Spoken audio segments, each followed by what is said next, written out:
Bonjour à tous, pendant un an je vais vous présenter un film par jour, soit 366 films dans l'année. Aujourd'hui on est au 172e film, Moulin Rouge.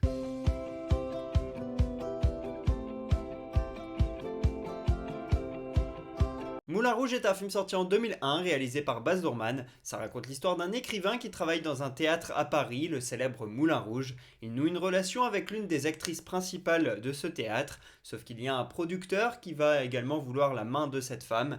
Et donc il y a une relation assez compliquée qui se lie entre tous les personnages. C'est donc une comédie romantique un petit peu particulière, où on est plongé dans le monde de la nuit, dans le monde du cabaret, et tous les personnages sont un petit peu fous. Il y a beaucoup de folie et il y a pas mal de situations loufoques et également très drôles dans ce film.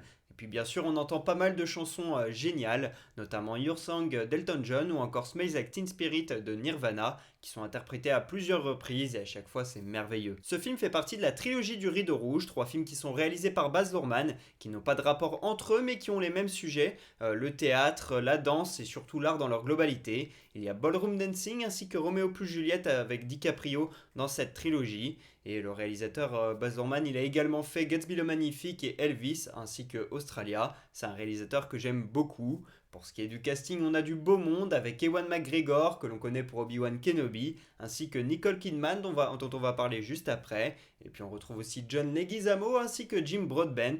Et ce dernier, vous devez le connaître si vous aimez Harry Potter. Moulin Rouge a coûté très cher, près de 50 millions de dollars, notamment pour les costumes et les décors qui sont magnifiques. Et ça a valu au film 2 Oscars, justement, pour la direction artistique et pour les costumes, c'est totalement mérité. Au total, il a eu 8 nominations aux Oscars et 6 aux Golden Globe, avec une récompense pour Nicole Kidman dans la meilleure actrice. Il a gagné le meilleur film musical, mais également la musique de Craig Armstrong a été récompensée. Et puis le film, il a rapporté plus de 170 millions de dollars au box-office, donc c'est un très beau succès.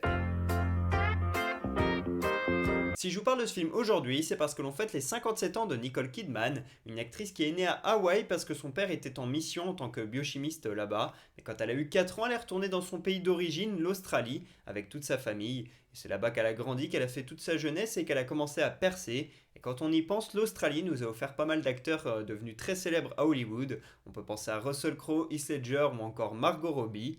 Elle a fait un film qui s'appelle Calme Blanc et que Tom Cruise a beaucoup apprécié. Et donc quand il va jouer au début des années 90 dans Jour de tonnerre, il va demander à ce que Nicole Kidman soit sa partenaire de jeu.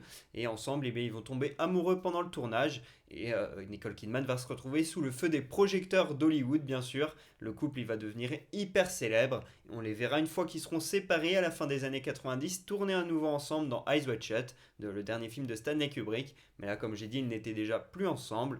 Entre-temps, Nicole Kidman elle a eu le temps de faire ses preuves avec Batman Forever, mais surtout Prête à tout, le film de Gus Van Sant. Et ensuite, elle s'est lancée dans les années 2000 avec Moulin Rouge comme premier film. Après Moulin Rouge, Nicole Kidman, elle va retravailler une seconde fois pour Baz Luhrmann. C'est dans le film Australia, qui raconte l'histoire de l'Australie. Et d'ailleurs, Baz Luhrmann, tout comme Nicole Kidman, ils sont tous deux australiens. Donc voilà, ça devait leur tenir à cœur. Le film s'est un peu fait défoncer, mais globalement, il est, je trouve, assez sympa. Hugh Jackman joue dedans. Et puis elle a fait The Hours, qui lui a valu le seul Oscar de sa carrière. Et au total, dans sa carrière, justement, elle a obtenu 15 nominations au Golden Globe. Elle en a gagné 6 pour son travail en tant qu'actrice dans des films, mais aussi des séries. Et puis plus tard, pour son travail de productrice.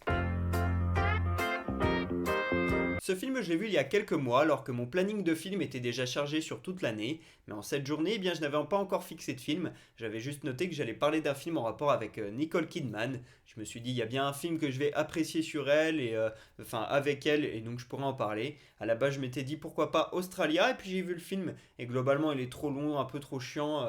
Comme j'ai dit juste avant, il s'est pas mal fait critiquer. Il y a de bonnes choses, mais bon, j'avais pas forcément envie d'en parler dans ce concept. Et donc je me suis dit, bon bah faut que je regarde un autre film, que je trouve autre chose. Et puis un samedi matin, j'étais rentré chez mes parents et je savais pas trop quoi faire. Et j'ai été les voir dans ma bibliothèque de DVD. Je suis tombé sur Moulin Rouge et je me suis dit, allez, je me le lance. Et je me suis mis ça donc dans la télé, sur la télé, dans le salon.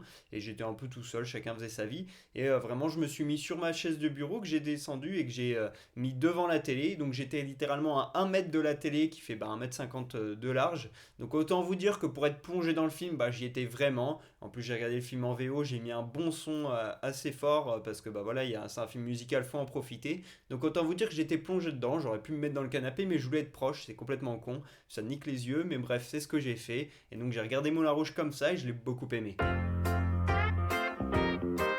Je mets un 18 sur 20 à ce film. Ce qui est vraiment cool ici, c'est bien sûr tous les décors et tout l'univers, ce moulin rouge dans lequel on est, où tout est presque orchestré. Il y a beaucoup de monde bien sûr dans les cabarets comme ça, quand ça se met à danser et tout. C'est assez fou et tous les personnes sont un petit peu, tous les personnages pardon, sont un petit peu fous, un peu loufoques, etc.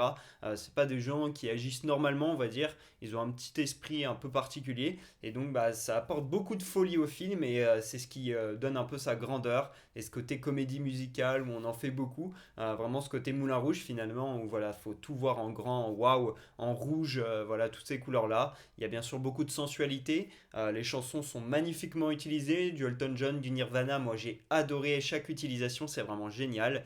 Puis l'histoire tient debout, il y a un bon petit suspense qui est vraiment cool. Je trouve qu'il y a eu un temps creux à un moment donné, au bout d'une heure 20 de film. En tout cas, moi, c'est ce que j'ai ressenti, où voilà, c'est un peu moins passionnant, et puis ça repart de plus belle. Donc c'est pour ça que je mets pas plus que 18. Par contre, j'ai passé un vrai bon moment devant.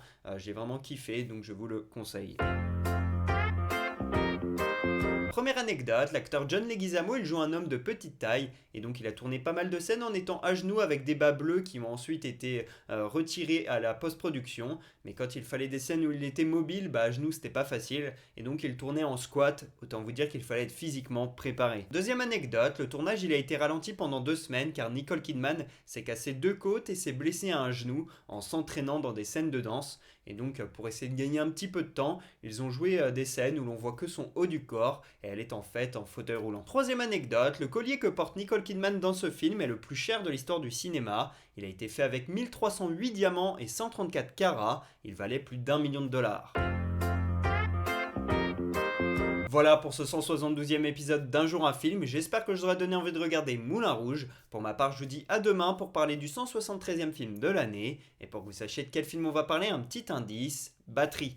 Dites-moi en commentaire de quel film on va parler. À demain.